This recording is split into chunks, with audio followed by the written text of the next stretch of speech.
We had Anton Guinea come on our show probably 6 or 8 months ago. He's been back regularly and he's on again today because it's a very important month in his industry. Anton Guinea, good morning and welcome to The Pulse. Robert, thank you for having me, mate. I love being a part of your show. No, it's good to have you aboard. It's a different sort of stuff and it's a passion that you have.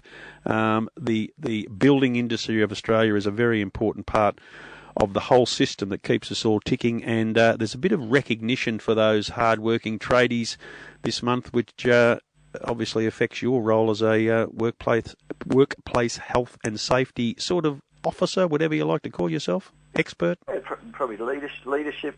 I like that. So we do the psych safety as well as the physical safety in our business, Robert, which is really, really cool. So we get to sort of work on people stopping hurting themselves physically. At the end of the day, though, really there's this whole psychological safety that we need to work on with not only tradies, but, everyone out there. We're all emotional creatures, as you know, and, as leaders have this opportunity to really create psychologically and physically safe teams, especially for their tradies and especially during National Tradies Health Month, Robert. Hey, Anton, how would something like this be created? Injuries in workplaces have been part of our life ever since the industrial age and probably even before, but there's more of a focus on it. But to highlight at a month like this, how does that get born?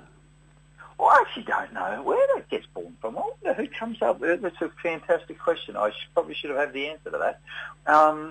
That's such a great question, mate. I want to put that on the to-do list to look at. Every day there's a day for something. Yesterday I think was International Book Writers Day. So for all the authors out there, they'd be and good on them. Oh, I know, right? So yeah, I'm not sure who comes up with the days. I'm sorry, mate. I wish I knew, but for whoever came up with National Tradies Health Month, good on them, and a big pat on the back. And it gets picked up by people like the Australian Physiotherapy Association, because then they can then go out and sort of do something in their space to help tradies from a physio perspective and a treatment perspective, right? And so no matter what the day is or what the month is, there's just so many ways that we can, and people like you, can bring it to your listeners. And there's so many ways we can help people, society, types of demographics like tradies to be safer at work, right? We mentioned the last time you were on about that rush situation. We'll talk about COVID in the workplace later, just put that aside. But in the environment of COVID, where it's a little bit hit and miss, sometimes goods are delayed getting them, they arrive, and all of a sudden, rush, we've got to get this done by the weekend. It's those moments when tradies are most at risk, where the eye's not totally on that safety first aspect, I imagine. Oh, I agree totally, and that's the thing, Robert. The construction industry is a highly scheduled, and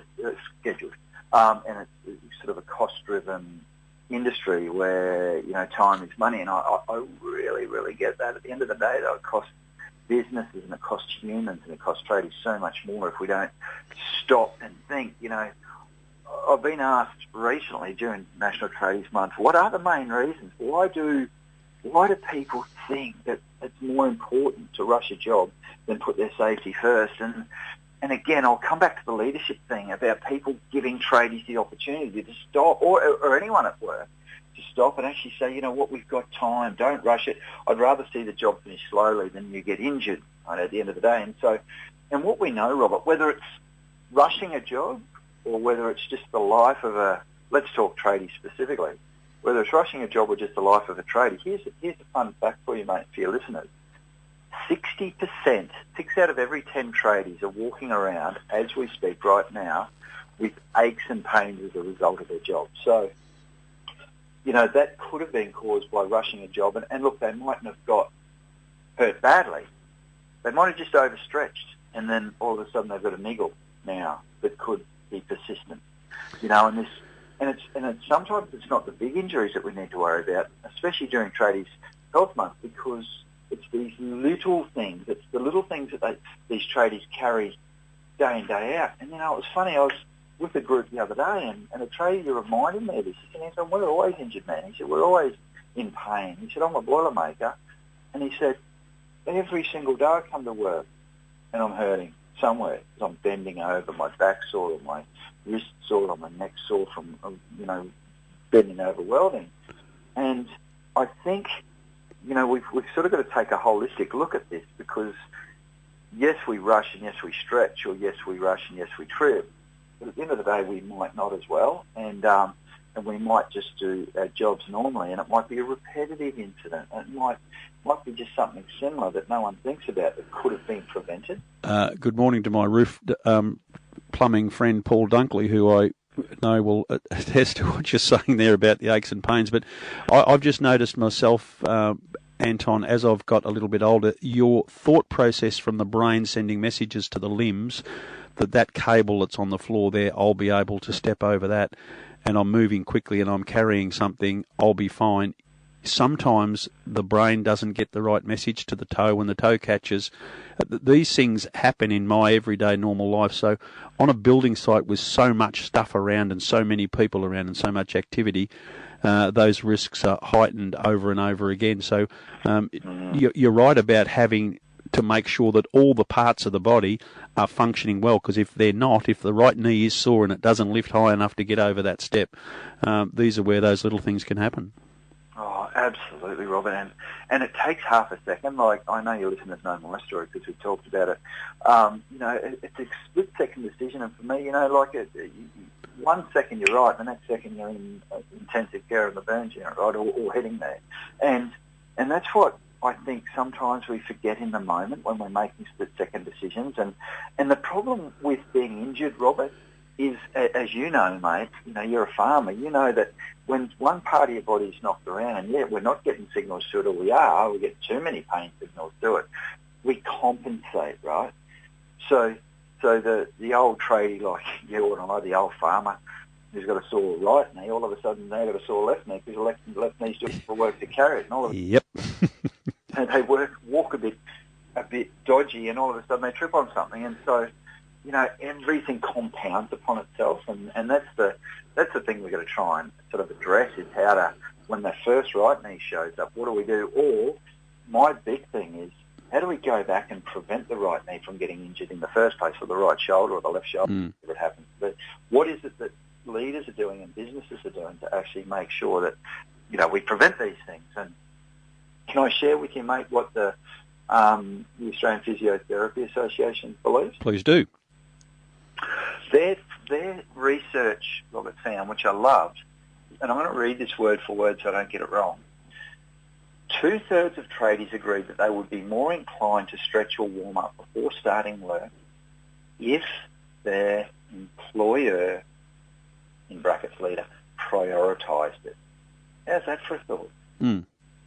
Tradies would be willing to stretch, to limber up, to get ready for work if their employers and leaders gave them time to do it and made it a priority and said, hey, please don't rush out there onto the job straight away. When you come to work, spend a few minutes stretching your muscles, or just getting ready mentally and physically for the work that you've got to do, so that you can have a lot better chance when you go out of not having a musculoskeletal injury. Interesting. So that being an ex-shearer, Anton, in the old days we just rocked up and got into it. I noticed the new modern age shearer spends time in the gymnasium getting his body ready, certainly does warm-up exercises at 7:25 in the morning before starting at 7:30, and we old fellas would laugh at them, but they are now the industry leaders. They are now the key workers and definitely the yardstick of where the industry is going. So those sort of things are happening in one aspect of an agricultural industry, and I'd like to think that with people like you doing the work you do, that would starting to become the norm in the building industry as well. And let's hope, mate. And what we find, Robert, as you could probably imagine, is the big businesses. So on LinkedIn yesterday, I saw this great post from a company called Martin's Rail. So I'll give Martin's Rail a shout out. They're a thriving rail construction business. They had a photo of some of their staff members dancing, literally, the music at a pre-start, so at a toolbox or at the start of the day meeting. And you could actually see the smiles. You could see them moving their bodies, which is part of, limbering up. And at the same time, they're smiling. So they've got some endorphins and some happy hormones running around their body, as well as moving. And, you've got a business like Martin's Rail, who probably employs 1,000 or 2,000 people, that have got the safety systems, they've got the safety leaders, they've got the safety training, they've got the safety culture that makes it important enough to give people the time to dance before they start working, which sounds weird, right? But you think of your little 1 or 2 or 10 person tradie outfit where they're building a house, or your mate who's a roof tiler or a roof worker. You know, they get to work, and it's all hands on deck, right? So, you know, I love what you said. Is this becoming more normal? Some of the stretching and some of this safety mindset stuff and some of the stuff you and I talk about from a cultural perspective is changing in big businesses. Yeah, it's good. Let's just talk about something else that's changed, sort of forced change. During lockdowns in Melbourne last year and this year, the building industry wasn't overly affected. Certainly little sections of it may have been, but generally it was full steam ahead under some sort of supervision and guideline. Sydney seems to have been, industry seems to have been shut down a fair bit because of the COVID up there. Just that extra awareness on each staff member on a building site around COVID and the mask and the need to not be in each other's face. Is that, are you getting the feedback that it is having an effect and people are aware of the seriousness? Well, yes and no. What I'll say is that if people can get to work, they don't mind what they're doing at work a lot of the time. They might groan and grumble, but it's not with passion and purpose. What I worry about, and when I really hear people sad with really true emotional impact, Robert, is when they can't go to work and can't make the money. You know, that's the thing that worries me about the COVID epidemic, especially. You know, and we've been grappling with this for 18 months now, as you know, and tradies more so, right? So office workers can work from home. Tradies, you can't fix a light out or you can't fix someone's toilet via webinar, right? No. Obviously. And, you know, they're the people that I really, really feel for, and they're the ones that when I speak to them, you don't get to speak to them often because, you know, they're in lockdown or they're not good with computers, so they lose that connection. They're the people that I'm really concerned about. So in answer to your question, the two sort of pronged answer is people that can work, they don't mind wearing masks generally, or they don't mind, you know, washing their hands. Like I go to sites and I've got to fill out all the paperwork and I've got to wash my hands and I've got more alcohol on my hands than in my mouth at the moment, which I think is a funny saying. But, you know, we don't mind doing that, I think, generally is the feedback I'm getting, as long as we can get to work, even though there's a lot of people that like working from home. But tradies, they're hands-on people. They want to be out doing something. They get their job satisfaction from fixing, from building, from creating, from, you know, from hammering, from welding, from doing this stuff that they've been sort of doing their whole life. And all of a sudden we're saying, hey, you've got to stay home now. Yeah, and again, Anton, there's two types of tradies. They're the ones that are under direction, wage earner types, and some of them can be really, really strong in their conscience and say, no, I'm not doing that. There's too much risk involved. And they're the others that are probably forced somewhat. I mean, a strong direction from a supervisor forces them to perhaps do things that they wouldn't normally be comfortable doing.